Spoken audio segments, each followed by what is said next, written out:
तर कोकण दौऱ्याच्या दिवस दुसऱ्यामध्ये आपण पाहिलं बामणगड आणि तिथून पुढे तवसाळ मार्गे जेट्टीने आपण येऊन पोचलो आहोत किल्ले जयगडावर. तर या भागात आपण पाहूयात किल्ले जयगड. तर आपलं जे आत्ताचं डेस्टिनेशन आहे जयगड किल्ला, तिथं आपण पोचलेलो आहे. जयगड किल्लासुद्धा रत्नागिरीतल्या सागरी किल्ल्यांपैकी एक आहे. सागरी किल्ला म्हणण्यापेक्षा सागरी दुर्ग जे सागरमार्गाचं रक्षण करण्यासाठी काठावर उभे केलेले असतात, त्यातला ह्या प्रकारातला हा किल्ला. जसं काल आपण पाहिले गोपाळगड पाहिला, बाणकोट पाहिला, तशाच पद्धतीचा हा किल्ला हा आहे जयगड किल्ला. आपण गोपाळगडला जेव्हा गेलो होतो त्या टायमाला संध्याकाळी आपण एक गोष्ट पाहिली, तशीच एक गोष्ट इथे सुद्धा आहे. ते म्हणजे किल्ल्याच्या भोवताली असलेलं खंदक. किल्ल्याची जमिनीकडची जी बाजू आहे तिथं शत्रूला सहजासहजी येता येऊ नये म्हणून अशा प्रकारचे खंदक खोदण्यात आले होते. ते खंदक आपल्याला इथं दिसत आहेत. सेम असे गोपाळगडला होते आणि हे पूर्ण बाजूनी खंदक आहे. जिथं जिथं तुम्हाला जमीन दिसेल, सरळ सपाट जमीन दिसेल, त्याला या बाजूला एक द्वार दिसतंय आणि इथे एक मोठं द्वार दिसतंय. आता आपण आत जाऊयात.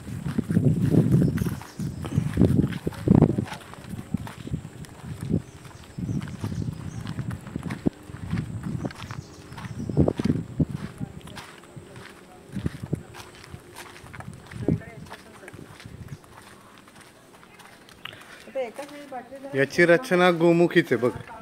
आणि विशेष म्हणजे बऱ्याचशा आपण किल्ल्यांवर आहे ना जी नक्षी पाहिली नाही ती इथं आहेत. ॲटलिस्ट इथं आपल्याला हे दिसत आहेत, कमळपुष्प दिसत आहेत.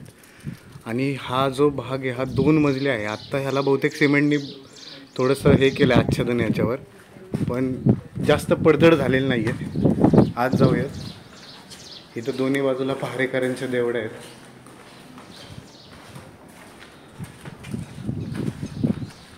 किल्ला तसा छान आहे, म्हणजे पडझड न झाल्यामुळं चांगल्या स्थितीत आहे. पूर्ण किल्ल्याचा परिसर आपल्याला दिसतोय.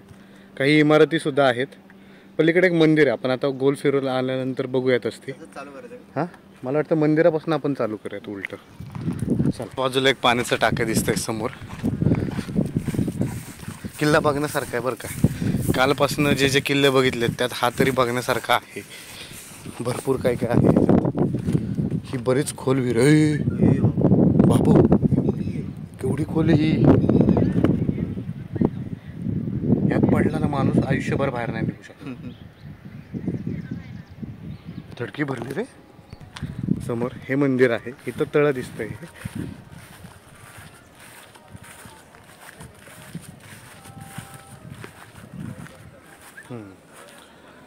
पण पाण्याच्या टाक्या टाईपच आहेत बरं का.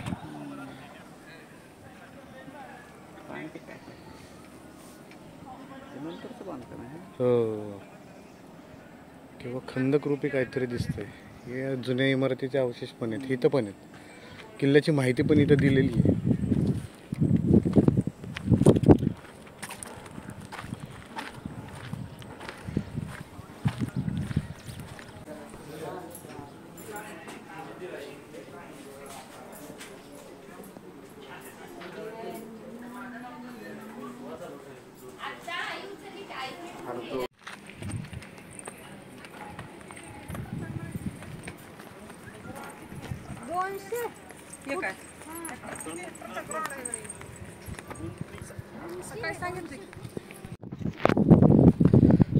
तर जयगडची निर्मिती या जयगडच्या खाडीवर लक्ष ठेवण्यासाठी करण्यात आली. ही संपूर्ण खाडी आपल्याला दिसते.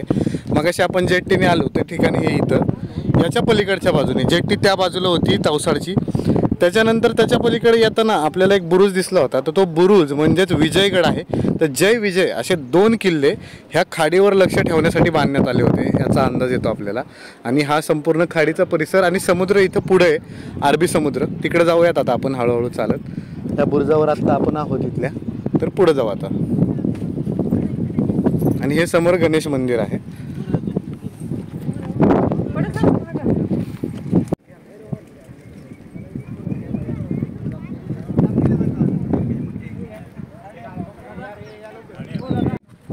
कालपासून आम्ही जे किल्ले पाहतोय ना त्यात बाणकोट अगदी छोटा आहे. तो थोडा मेंटेन होता, पण त्याच्यापेक्षाही मेंटेन्ड किल्ला जर म्हटलं एवढ्या किल्ल्यांमध्ये तर आज आम्ही पाहिलेला किल्ला तो म्हणजे जयगड. मोठा पण आहे, दिसायलाही छान आहे. बऱ्याचशा वास्तू इथं अजून अबाधित आहेत. इथं जे संवर्धनाचं काम करणारी टीम आहे त्यांचं खरंच खूप खूप धन्यवाद. कारण सागरी किल्ल्यांना जे महत्त्व आहे ना ते महत्त्व ओळखूनच छत्रपती शिवाजी महाराजांनी आरमार उभं केलं होतं आपलं मराठा साम्राज्याचं. तर ते कुठेतरी काल वाईट वाटत होतं की प्रत्येक ठिकाणी कचरा होता, दारूच्या बाटल्या पडलेल्या होत्या किंवा इवन किल्ल्यांची परिस्थिती फारच नाजूक आणि खराब होती. पण इथं मात्र असं नाही आहे. जयगडची परिस्थिती मात्र तितकी चांगल्या प्रकारची आहे आणि त्यामुळे खूप छान वाटतं हा किल्ला फिरताना. बाजूला बऱ्याचशा वास्तू दिसतात. समोर हे माझ्यामध्ये तरी धान्य कोठार आहे, हे मला बघायचं आहे आत जाऊन, कारण हे पूर्णपणे वरतून पण बंद केलेलं आहे. तर आपण पहिलं जाऊन हे बघूया, खाली उतरून बघून परत वरती चढूयात वाटलं तर. आणि इथून मी दिसणारा समुद्र तर भारीच आहे, एकदम मस्त समुद्र आहे. मोठ्या मोठ्या बोटी वगैरे दिसतात आपल्याला. याच्यावरूनच लक्षात येतं की पूर्वी जेव्हा या किल्ल्याचा वापर करण्यात येत असेल तेव्हा तो कशा पद्धतीने करण्यात येत असेल. संपूर्ण हा जो पश्चिम किनारपट्टी आहे यातला बराचसा भाग ह्या किल्ल्यामुळं आपल्याला दिसायला मदत होती आहे. तो एक महत्त्वाचा भाग आहे. इथं काही बुरुज आणि त्याच्यावरती मनोरे पण आहेत. त्या बाजूला मगाशी आपण हे पाहिलं प्रवेश मुख्य महाद्वार, त्याच्यावर सुद्धा डबल मनोरा होता, तोही चेक करू आपण एकदा. खाली प्रवेशद्वार अजून एक असं आहे असा अंदाज. कुठं नाही, हे धान्य कोठार आहे. मग मला वाटतं इकडून असेल. बघ बरं, चल बघूयात. पहिलं धान्य कोठार चेक करून घेऊ आपण.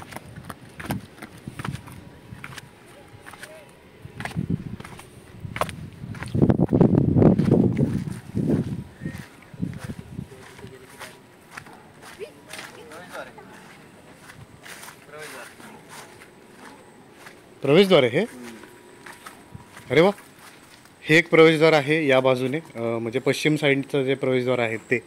इथं समोर अजून काहीतरी दिसतंय आपल्याला. धान्य कोठार असेल तर थोडं खोल आणि बारीक असतं ना, जायच्या वाटा छोट्या असतात. नाही, ओलं दिसतंय. धान्य कोठार किंवा काही वस्तू साठवण्याची जागा असू शकते.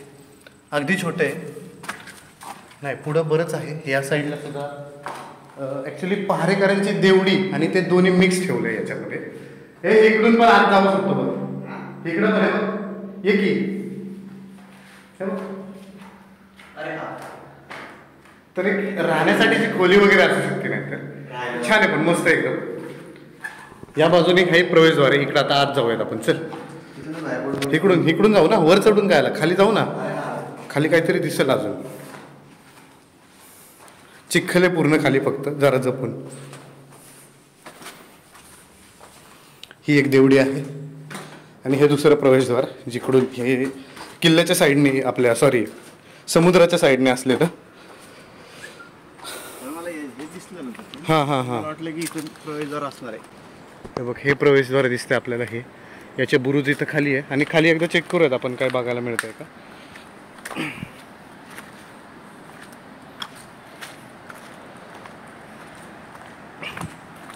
पायऱ्यांचे अवशेष आहेत इथं, पायऱ्या दिसत आहेत.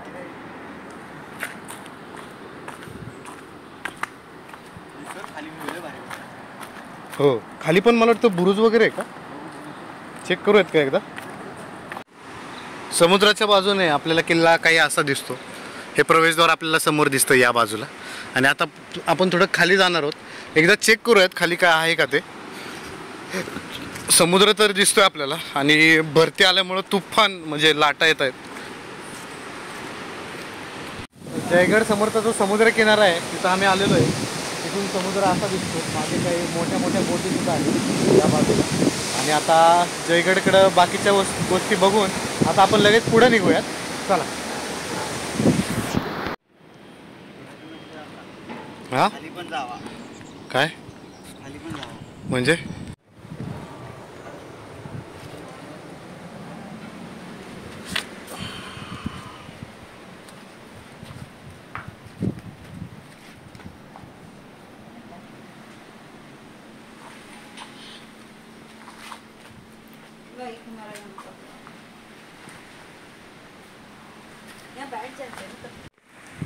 तर आपण आत्ता किल्ल्याच्या बरोबर पश्चिमेकडच्या बाजूला उभे आहेत आणि इथं जो बुरुज दिसतोय त्याची उंची आपल्याला इतर बुरुजांच्या तुलनेत, म्हणजे समोरचा बुरुज बघितला तर त्याची उंची बघा आणि ह्याची उंची बघा, जवळपास डबल आहे. याचं कारण असं आहे त्यात याला जंग्या पण आहेत, झरोकेसुद्धा दिलेत मोठे मोठे. कदाचित पूर्वी या गोष्टीचा विचार का केला असावा, तर आपल्याला याचं कारण समोर बघायला मिळेल.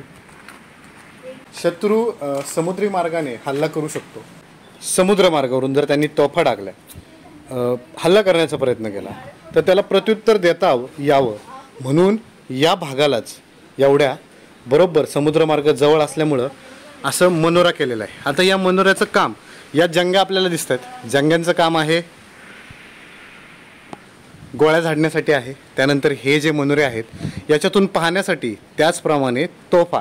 आता पूर्वीच्या काळी अशी पद्धत असेल की एखादं मचान बांधून त्याच्यावर सुद्धा तोफ चढवली जावी, अशा दृष्टीने हा भाग तयार करण्यात आलेला आहे. कारण जर याच भागातनं हल्ला झाला तर किल्ला लवकरात लवकर पडू शकतो. मग अशा पद्धतीची रचना त्या काळात केली गेलेली आपल्याला दिसते. ही तर तटबंदी ढासळली आहे, त्यामुळे आपल्याला खाली उतरून यावं लागलं. आपण आता तिथं होतो, ह्या समोरच्या मनोराच्या इथं. तिथं तो मनोरा आहे इथं ह्या साईडला, आणि इथं समोर आपल्याला ही पाण्याची 2 टाकी किंवा विहिरी दिसतात. जसे आपण चौकोनी विहिरी मागाशी 2 बघितल्या. जायचा मार्ग बंद केला आहे, कदाचित ह्या जास्त खोल आणि घातक असू शकतात, त्यामुळे इथं जायला नको आहे. पाण्याच्याच विहिरी आहेत. समोर काही खोल्या टाईप आपल्याला दिसतंय, तिथं पण एकदा बघूयात आपण. आणि इथंही समोर खोल्या आहेत. बऱ्याचशा वास्तू किल्ल्यावर अजूनही अबाधित आहेत.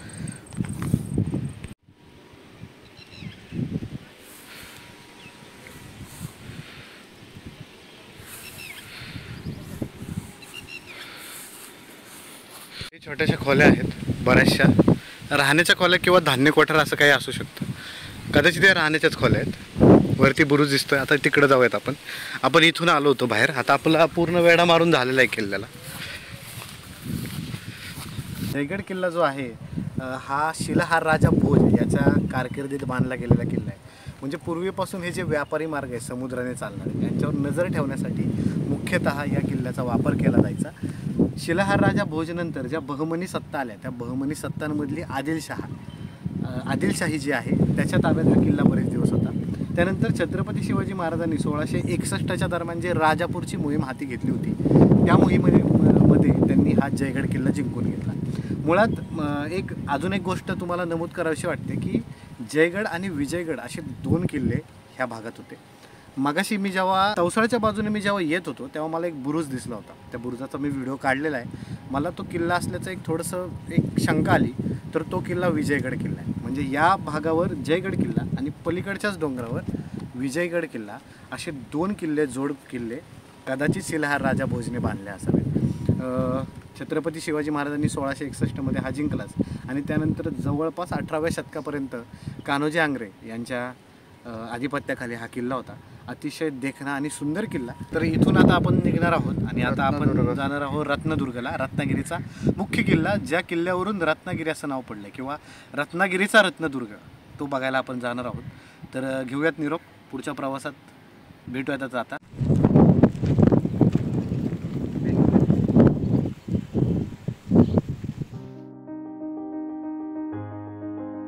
आणि अशा रीतीने किल्ले जयगड बघून झाल्यानंतर आम्ही निघालो होतो किल्ले रत्नदुर्गच्या वाटेला. मात्र वाटेत जाताना दिसणारे समुद्र किनारे न्याहाळत आणि निसर्गाची मजा घेत आम्ही निवांत चाललो होतो. यातच जाताना आम्हाला दापोली येथे कवी केशवसूत यांचं जन्मस्थानही पाहायला मिळालं. केशवसूतांचं हे स्मारक पद्मश्री मधु मंगेश कर्णिक यांच्या संकल्पनेतून उभं राहिलेलं आहे. केशवसूत म्हटलं की एक कविता आपल्याला आठवतेच, ती म्हणजे तुतारी. एक तुतारी द्या मज आणुनी, फुंकेन ती मी प्राणपणाने. ही त्यातली काही वाक्य आपल्या कायम लक्षात राहतात.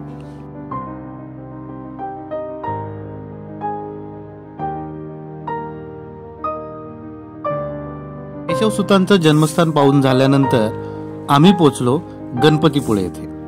गणपतीपुळे येथे गणपतीचं दर्शन घेतलं आणि त्यानंतर तिथं मिळणाऱ्या प्रसादाचाही लाभ घेतला आणि दुपारचं जेवण आमचं इथंच उरकलं. थोडा वेळ गणपतीपुळेच्या समुद्रावर फेरफटकाही मारला आणि मग तिथून पुढच्या प्रवासाला आम्ही सुरुवात केली.